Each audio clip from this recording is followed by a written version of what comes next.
Luke 14:27 and 28. Whoever does not bear his own cross and come after me, Jesus says, cannot be my disciple.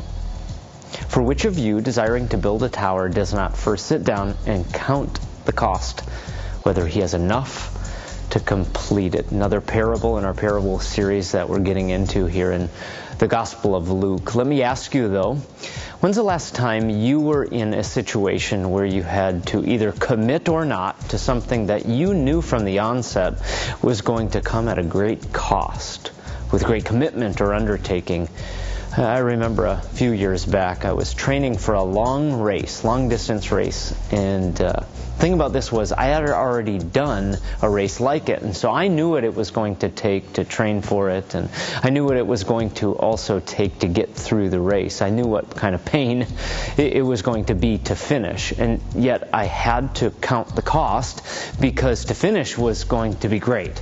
That's the best part. But to get there, that was going to take some hardship. I remember saying to myself the night before the race, are you ready for this? You know what it's going to take. I did it. I was able to complete it. But I definitely had to count the cost. You know, when we consider discipleship with Jesus, He asks us to do the same. Do we count the cost of bearing our own cross, He asks us? Now, we have to kind of understand what that means. You know, in a nutshell, what He's telling us is to follow me.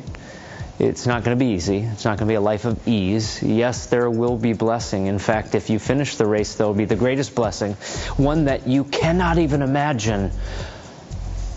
But count the cost, because in this life, in a fallen world that's opposed to Jesus' word and His ways, there will be a cost. And it's something that we have to consider at the onset of following Him. We have to consider it in the decisions we make for Him. Because to follow Jesus isn't to follow our own intuitions, our own feelings, our own desires. Instead, it's to put Him first. And that's what Jesus is saying in this parable. I want you to also ask among yourselves as you get started in a small group this week. Before you read the text and get into it, ask yourselves the question, when's the last time that you had to count the cost of something that you were committing to? And what was it like to make that decision? Then, if you would, spend some time in prayer. Open up Luke chapter 14 and read through the section of Scripture on the cost of discipleship, and then go through the study questions. Thanks again for taking the time to do your home group study and be in fellowship and Bible study together.